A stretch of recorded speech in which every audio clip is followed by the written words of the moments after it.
thank you so much for inviting me here. It really is a privilege to be here, and it's always exciting to connect with other people that really like technology, and an e-club it just makes sense. Yeah, it does.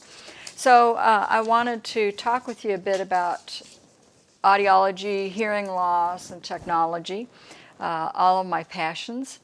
I actually started in 1998 going to Mozambique, and that was my first time on site. And the purpose of the trip to Mozambique was just trying to introduce the whole idea of audiology and ear and hearing care within that country. I really didn't know what was going on in that country, if there was audiology or if they had doctors that would deal with ear surgery. So it was a puzzle to me at the time, and no one seemed to be able to answer the question. And as it turns out, when we were doing the planning in 1997, the folks where we ended up at finally started getting emails. And so we were able to, instead of sending something through snail mail and waiting and hoping something would get where it needed to go, we were able to email. And of course they had electrical outages, so there might have been delays, but at least we were able to get some responses. And unfortunately no one really knew if there was any audiology in the country. The other purpose, though, was just training and dispensing hearing aids, training individuals that were there, and then doing testing and dispensing hearing aids. One of my big soapboxes is always making sure that whatever we do is very sustainable. And so 1998 was the first time going to Mozambique, and since then I've actually been traveling in other countries as well. The one thing that I have eventually migrated to was I would have students that would go with me, and they would get practicum hours, which is great, and they would have to take time, a bit of time. We always tried to make it so it was the very, very end of our summer term. And eventually we discovered that we could make the whole experience a study abroad experience, and then the students could go and they would actually get academic credit for being there. And the other part of it was, and they would also get practical credit as well. And it actually, I have to apply each and every year and let the president of the university know what my plans are, and the president has to approve. So it really does go all the way to the top for approval. There aren't very many study abroad projects at UT Dallas. So one of the things that I do with the students, because it is a course, I want to make sure that they really understand what the needs are, what's going on, what the World Health Organization has to offer information-wise about the different regions that we might find ourselves in. So, I have them go into the World Health Organization, so they'll sign up for summer, long semester, and they're required to do a lot of self-studying. We do a few lectures as well. So the World Health Organization also has some really great guidelines. A lot of people don't realize that were developed specifically for ear and hearing care in developing countries. The students learn a lot about, dealing in countries that really have very limited resources. And the catch, though, is that while we are a very cultural nation, a lot of people that find themselves here in the U.S. oftentimes assimilate to our culture, and it's difficult as an American, if you've grown up in the U.S., to understand that whole assimilation process and becoming more aware of the cultural issues that are there, very sensitive to what's going on with the different cultures. The other things that we talk about before we go have to do with ethical and best practices. I really believe strongly that in order to carry out best practices, you really have to be very ethical about everything you're doing, so that you're really above board and not making big promises that you can't fulfill.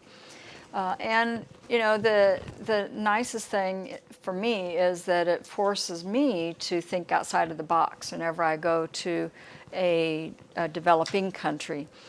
So that, you know, there aren't the abundance of resources, and there have been times we've gotten on site and we've realized we don't have some of the supplies, and so then we have to think about, well, how did it used to be done, or how can I go about getting this in another way, and still provide the best. So after the students they do the self-study before we travel, and then eventually we travel to the site. So as I mentioned, I've had teams that have been going. 1998 was the first time. We've gone every year in Mozambique until 2008. That was my last year. And after 10 years, I really didn't seem to get an uptake from the Minister of Health in Mozambique. And in 2007, we were allowed in the hospital, but we really weren't allowed to do much in the hospital. They didn't want to promote it on the radio because they're afraid, because the Minister of Health didn't approve it, nor did he disapprove it. They thought, we just don't want to raise a red flag, and they don't want to let people know that we were there, which was a real disservice to those that we had already served. They didn't know we had been there. 2008, my team sat half busy. So half the day they would just sit and wait for something to do, and it's a long way to go. And it's really a very hard trip to go to Mozambique. I could tell you all about traveling to Mozambique, but we won't right now. Very, very rigorous trip. So by the time in 2008, when I connected with the Minister of Health after our site visit, then I was trying to get a clear approval, and if I didn't get a clear approval, I decided we weren't going to go to Mozambique. So I never got the clear approval, so 2009, I just said I would divert my team. And I had some individuals from actually all over the world that have joined me, students as well as professionals that have joined along as team members. And there was one young lady from South Africa, and she had joined me a few times, and she kept saying, we should do this in South Africa. We should be able to provide these services in South Africa.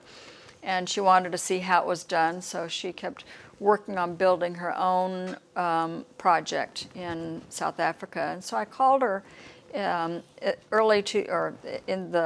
we'd gotten back in 2008, and just said, do you have your project up and running yet? And she said, we're going to launch it in July. And I said, well, good, I have a team for you. So we went in 2009 to South Africa, and it's in the Mpumalanga province area. Not quite as impoverished as Mozambique at this point. Actually, from what I had witnessed, far healthier people in South Africa, but it still is very rural. There's still a lot of HIV/AIDS. There's still a lot of TB. There's a lot of illness and problems. So Mozambique was pretty much the poorest of the poor, and then we kind of went a step up, and it was a much easier project for us in many ways. So my other guideline has always been not only to be sustainable, but to work myself out of a job wherever I am at. In 2010, when we went, there were 2 universities that were also working, and I realized that I had worked myself out of a job by 2010 in that part of South Africa.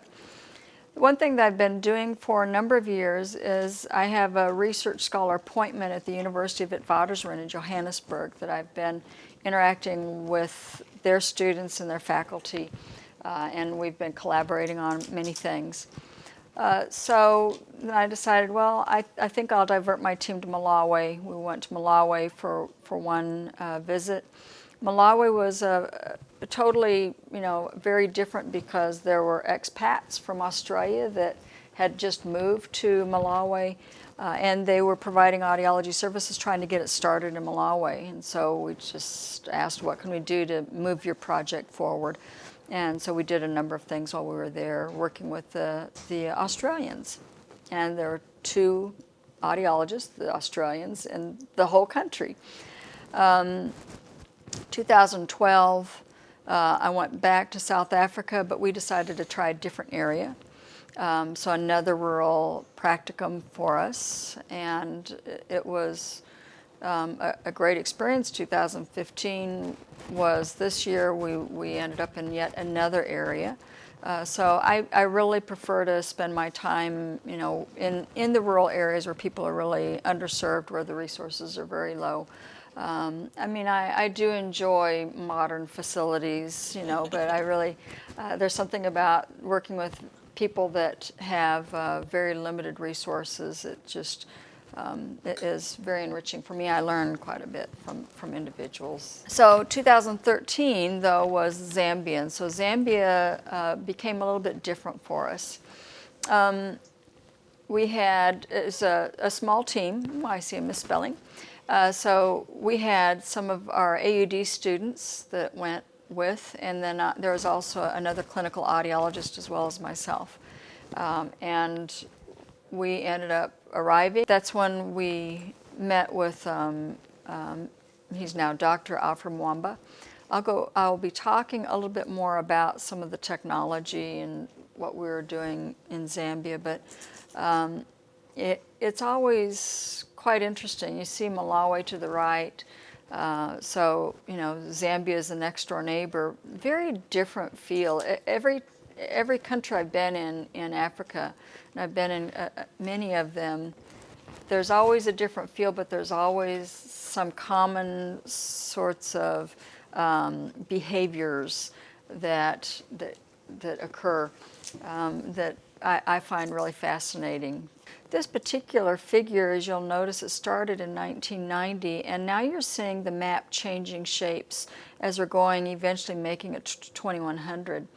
So the world population continues to grow, and in more of a, I guess, relative, you will notice the areas that are really growing the most. And what's also happening, though, is as certain countries are growing at a much faster rate than other countries, you'll notice Europe seems to be shrinking as far as population growth. The U.S. Stays almost the same, maybe shrinking, but you see where there are great needs, India and Africa, some of China. But the unfortunate thing is that as the world population grows, the number of medical workers is not growing at that same rate. And when we talk about specialists and specialties, such as audiology, it's not growing at all at the same rate. So, I was at the American Academy of Otolaryngology this morning doing a talk, and we would hear different people from all over the world, different otolaryngologists say, well, my country has 22 million people and there are 3 otolaryngologists. Another one, well, we have 14 million people and there's only 1 otolaryngologist. And that's kind of the figures we're seeing. So, we look at global burden in general. We know globally that we will see poverty and hunger as populations grow. Universal education is problematic. Some countries are really great where they have very literate citizens, and in other countries there's just not even the resources to educate their people. Gender equity is actually now becoming a more recognized problem. I find it interesting because a lot of the philanthropic organizations are realizing that they can aim their resources and efforts at females and educating females, and they'll find the community will be all the better for it. If they're educating the males will become educated and they leave. They leave their families, they leave their communities. So more and more of the philanthropic organizations are realizing that there is not the same gender equity, but where they need to aim their resources now with the females, because they stay. With our 6 areas of focus, maternal and child health. And Yeah, these absolutely. It fits Absolutely. right in with the Rotary. Cost effective, you're better with students. Oh, yeah. Yeah. It's more bang for the buck is what it is. We don't have enough bucks. So I know. No, we all have limited resources. Yeah. Child health. I was in China recently, and I was talking with students there, and I said, every country has one thing they share in common. It is their best resource. And do you know what their resource is? And the students were trying to think, and I said, now you have to think, because not every country has gold, so you can't say gold. Not every country has diamonds, so that's not something, but every country shares the exact same resource. Do you know what that resource is? They're people. They're people. And of course, children, healthy children, that's their future. And, the greatest, most valuable resource in any country are their people. And so, trying to make sure that everyone is healthy as best they can get. And then, we know that there's a huge issue with HIV/AIDS. When I was in Mozambique and walking along some of the towns that were there, I knew what the prevalence of HIV/AIDS was, even in 2008, that I knew that in those communities, within some years, 70% would be gone that were occupying these towns.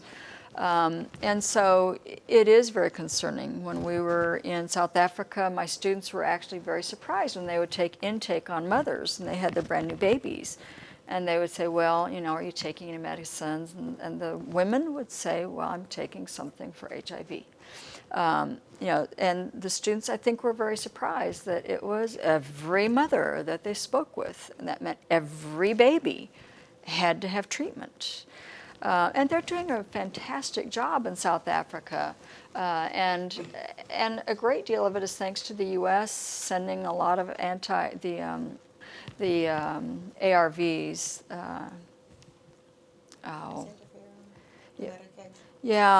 For the HIV/AIDS, antiretrovirals. Malaria and typhoid, people don't realize that even as early as the 1960s, we had malaria in the U.S., and we were able to wipe that out. So, when we go to places in Africa where malaria is still a problem, and you'll see individuals that have had malaria many times, and some of these children have been devastated cognitively because they end up with cerebral malaria. And so again, the resource of that country is devastated because of malaria. And so hearing loss is actually a burden as well. And when we look at the hearing loss and what we have in mind, or what we're looking at in the world, it's the most common chronic disabling condition. We know that 642 million are affected to some degree. 360 million have significant hearing loss worldwide. Disabling hearing loss, we see 798,000 newborns born annually with hearing loss, or they will acquire permanent hearing loss for both ears.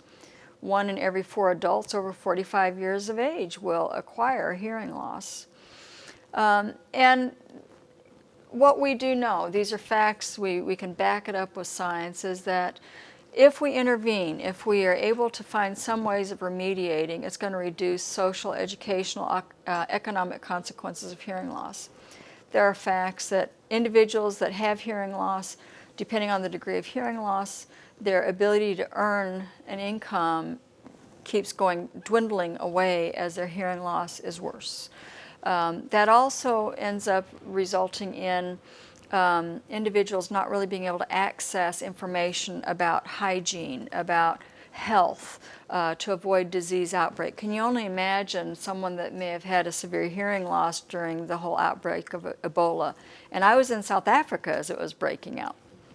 So, you immediately think about, I at least can see something on TV and I can hear what's going on. But the individuals that have a severe hearing loss, they're not watching TV, and how do they understand what's going on, especially in those countries where the outbreak really occurred? And it's unfortunate that if you have hearing loss, you don't really have the knowledge that you can prevent yourself from getting worse or more hearing loss. Because if you have hearing loss, you can be at higher risk. So in many of these developing countries, there's the noise levels are horrible. There are mines. There's lots of different, you'll see them kind of breaking down equipment with all sorts of hard tools, and that will lead to more hearing loss. There's a lot of really great research that's come out, and what we do know about hearing loss are things that we've suspected for many years. And now we have the evidence saying that untreated hearing loss, there is a nice direct link to depression as well as social isolation in seniors. It makes sense. If you're not able to hear other people, you're going to say, oh, I don't want to go do that right now. I'm too tired. I don't want to do that. So a senior will start becoming more and more socially isolated. That means they're going to be less active. That ends up with the whole cascading effect of other health issues that they're looking at. In children, we also know that with hearing loss, if it's not remediated, they're either going to have delayed language or they will have no language. Because again, the oral history of our community and our family is learned. We learn a lot of our culture, we learn a lot about how we behave in our society just by oral communication. And so it was kind of incidental hearing or eavesdropping. What's really crazy is that in developing countries, the remediable and preventable forms of hearing loss, there are probably about 70% of hearing loss is remediable, it is preventable. And when identified early, the outcomes tend to be much better. Unfortunately, if they're not identified, then you have another cascading effect. If there's pathology, a lot of things getting worse and worse and worse. So we look at the global estimates. 15% of the world's adult population has some degree of hearing loss. 25% of them are older than 65 years of age. What you'll notice on this particular figure is it looks at the prevalence of disabling hearing loss, and you see it goes from 0 to 50%. And then we're looking at the average gross national index per capita in thousands of US dollars. So we're all the way to the right, then we know that's a pretty developed high-income country with a GNI. If we go over to where our gross national index is much lower, then you'll also notice that we have a much higher prevalence of hearing loss. So in other words, those countries that can least afford to deal with hearing loss are the ones that are bearing the biggest burden. So situations I've experienced in low and middle income countries is that when we talk about remediation for hearing loss, if it can't be surgically remediated, if it can't be remediated through some medication or antibiotics, then our next move is hearing aids to bring an individual into the community. Current hearing aid production, when we're looking at these low and middle income countries, meets less than 10% of the global needs. And that is quite a big loss. If we think about what we need, projected 35 million hearing aids required each year in developing countries, and yet we already know that they likely are not going to be having a provision of hearing aids. Only 1 million hearing aids are provided in developing countries out of what is needed is 35 million. The other aspect that comes into play is that, again, we want something that is sustainable, so pricing of hearing aids. And it gives a person great pride, no matter where they live, to know that they were able to take care of their own needs and take care of the problems they have. If we think about a hearing aid, local economy in Nigeria, and looking at the least expensive hearing aid, is priced at about $222. That would equal 1 month's salary for an individual. You have to think about some of the countries where, unemployment is 70%. So is that going to be affordable? The hearing aids also, because they are oftentimes built outside of that country, there's going to be an import tax, there's going to be local levies, that's going to drive the prices up even higher yet. Now the other big concerning thing when I was showing you our burgeoning world as the population is growing, we have barriers in service provision. Most countries have no audiology or hearing health services. And we have the old-fashioned tuning fork tests. We're not going to get into that much at all. I just wanted to bring that up that, there are historical tuning fork tests, and you see that there are some of the ones that are still used by some of the docs, even in developed countries. But there are some limitations to using the old tuning fork. I mean, it's great. It's not electric powered. You can put it in your pocket. But a lot of people don't realize that using a tuning fork is very dependent upon the examiner having good hearing. because oftentimes it is comparing patient's hearing to the examiner. Well, if they both have hearing loss, the examiner's going to say, I think you're just fine. If you have one ear that's really good and one ear that isn't so good, the better ear is still going to be able to pick up the tuning fork. It's going to hear it. And then, of course, I have yet to find a nice, sterile, quiet environment any place in Africa. So, you know, it's noisy. And if I'm trying to have someone listen to a very soft tuning fork, it really isn't going to work very well. So, you know, we look at the old technology. It's great. We've come a long way. Can you imagine just 100 years ago, only 100 years ago, first transcontinental telephone call occurred? That's really hard to believe when you think about what we're able to do now. Very shortly after that, within a few months, the first transatlantic telephone call occurred. And, you know, I was asking my husband, I said, well, I'm curious, how did they do that? And then I started reading, they used the old telegraph lines. That was their foundation of using the telegraph lines. But it still meant that they had to use what was there electronically, and everybody thought, oh, we've really moved ahead in the world. And look at where we're at now. Audiology Services, we have a ratio of audiologists to general population in developing countries is 1 for every 500,000 to 6.25 million. And again, there are some countries that have no audiologists. In developed countries, there's 1 audiologist for 20,000. I personally cannot deal with 20,000 people. It's not possible. And so when we start looking at what can I do, it brings up, you know, what is it I am doing? We can do quite a few things. A lot of people don't realize what audiology services entail, in addition to just saying you have a hearing loss, but trying to identify whether people are putting themselves at risk for hearing loss, and doing some measurements and helping people understand how they can protect their ears. We also are not only testing your hearing, but we're also very involved in vestibular balance issues and finding out where is the problem and isolating it. And then eventually we get to the remediation. And of course, when we start talking about doing any of these tests, then we have to validate and look at some of the outcome measures to make sure that we really are doing what we think we're doing. And then monitor the patient's status. So if I fit a hearing aid, I want to make sure that that hearing aid is working and that the person's really getting benefit, and then I want to make sure over time. So, you know, we tend to see our patients over a longer period of time. Our equipment really tends to be quite bulky. They have to be calibrated. They're very scientific sort of equipment. If I'm wanting to identify if someone has a hearing loss, and if my equipment isn't really telling the truth, that's a problem. The equipment is really quite large. They sit on a table. They are needing electricity. You can't really move them around. If you move them around, they're going to lose calibration, then they're not telling you the truth.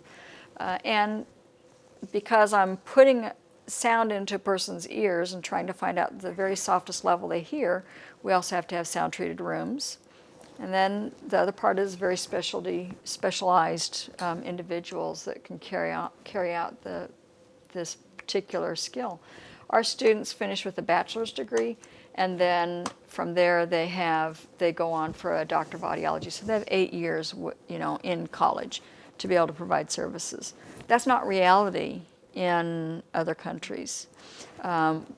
It really, the U.S. is one of the few countries that have the resources to be able to have doctor of audiology. So innovation becomes pretty exciting now that we have, you know, the first light bulb was very innovative. And then we start looking at what other innovation is available as we move into, you know, the technology. And it wasn't too long ago that, you know, the very first computers came out, and they were huge. And then over time, we have, you know, a lot of possibilities that have opened up. When I am trying to serve in a low and middle income country, then there rarely is stable electricity. Sometimes we'll have power surges that can destroy the equipment. And an audiometer alone is $40,000. So my other equipment is $20,000 to $30,000. So if I have a power surge that's going to destroy it, I don't want to plug into electricity. Having my equipment calibrated, and then quality control during testing, making sure the environment is quiet and attesting to the fact that it's quiet. And then, again, shortage of the trained staff. So some of the recent innovations that we now know, it goes back to that light bulb going to the big computers, and now everything is becoming more and more miniaturized. The components are so much smaller, which means we can now have it battery operated. It's not draining power. And the batteries now are becoming, so rechargeable that, they can go, some equipment can go 2 to 3 days without recharging. Microchip technology helps with a lot of that, and the microprocessors. So, we end up starting to see moving those microchips eventually, we're seeing the computers. And from computers, we're now very portable. We have the smartphones, we have the iPads, and it continues getting so much smaller. And someone was just, kind of a joke recently I was hearing was, you have a smartphone and you can Google something, you can do many things on it, and then someone said, what about calling? Oh yeah, I can call on my smartphone. The original intention of that. Huh. Mobile communication, this is a wonderful quote, has arguably had a bigger impact on humankind in a shorter period of time than any other invention in human history. And we look at the pace that mobile phones have spread globally, it's unmatched. When we look at any other technology in history. So, see 2003 to 2010, the uptake. So there are some wonderful things when we look at the Mobile and Millennium Development Goals, which I would encourage you to look at. It's a great group. And their goals are to try to reduce or end poverty, hunger, universal education, to improve that, try to deal with gender equity, all those burdens that we're talking about, that's what they're aiming to deal with. Jennifer Sachs has a new book out. Yeah. So mobile and millennium development, we're able to put those smartphones to great use. We also know that we can use video conferencing. We're only limited by our bandwidth. We're only limited by the cell phone speed. Our equipment is centralized, so that allows us, again, in audiology, we went from a huge audiometer till eventually we now have these wonderful little gadgets that are quite small and portable. That allows us to move into telehealth and telemedicine, which has been around for decades in many other medical practices, EEG, psychology, counseling. If we think about the definition of telehealth, it's an application of telecommunications technology. We're wanting to deliver audiology at a distance for assessing, intervening, and consulting. And we're able to use medical information, we're exchanging it from one site to another. And where there are no audiology services, that allows us to start engaging, and we can help with the shortage of trained staff by implementing those services through the telehealth. And now we don't have to worry about the expensive equipment because we're able to be very creative and use some of the structure that's there already and reach out and using teleaudiology. So what we are able to use with teleaudiology is very much what you're experiencing now. We're able to do video conferencing. We have our laptops. We have to have 2 computers, one on the patient side and, one on the clinician side. So we have a few ways of employing. We have synchronous, so that's real time, and that is assessing and interacting through video conference. And that means that whoever's on the other side is able to engage with me, and it's a bidirectional transmission. So synchronous, you see a good example of it. We have the clinician side, we have the patient side, and they both are linking into one piece of equipment. This actually it is the kudu wave that I have worked with South Africa. You have to have a secure transmission, and then it's just simply a remote desktop VPN so I can access. Asynchronous is a little different. They call it store and forward, and where we can have digital email or digital pictures emailed, faxes, and things are sent out. We've been doing asynchronous store and forward for so many years. So that sometimes what we can find, if it's secured and encrypted, eventually we can transmit a lot of information, but we can use a hybrid. We can mix the two, get some information ahead of time and some information as I'm talking with the patient. We can have a trained facilitator. That would mean that we're able to have individuals that are employed and allow them to start earning a wage. At the patient side, the trained facilitator is not an audiologist. It's someone that's been trained to help fit the headsets on, instruct the patients in the local dialect, and connect electronically to the testing professional. And if we need troubleshooting, they can do troubleshooting, but very cursory things. And then the clinician can get on the video conference. And the important thing is that when we start practicing, we have to look at some of the conforming to professional standards and the code of ethics, and if there's a scope of practice. So, in Zambia there is no license for practicing audiology. I say there is none. They've just moved forward with that very recently. But we also want to make sure that our equipment is calibrated. We're maintaining records. And so in Zambia, in 2013, I said we'd come back to that. We were training the local clinical officers and with patient-centered care, with triage. So you see, we have a hearing clinic. We're working at the hospitals. And Alfred Mwamba, this is one of our training exercises, actually, where he was with me in my home, and we were training some of the local folks. And we also had our on-site training as well, working side by side with individuals in Lusaka and Dola. And then, I'm almost through. Mobile communication devices, we have trying to maximize that. That's another project that I'm working on, is mHealth, using smartphones where you're able to do not only hearing tests, but health assessments, and able to utilize the video camera and microphone that's on a smartphone. That's my colleague in Pretoria, University of Pretoria in South Africa. And so what they are able to do is have the mobile phone with a nurse or a community worker go door to door and do health assessments for individuals. So one of the projects we're looking at now is training community workers, getting the equipment produced, and then continue with the validating and confirming that the equipment really is accurate. And we just want to make sure we're not sacrificing any quality. It has to be the best that I can provide, that I would provide to anybody within my community. And that, we have to have a process of validation that's really critical for us.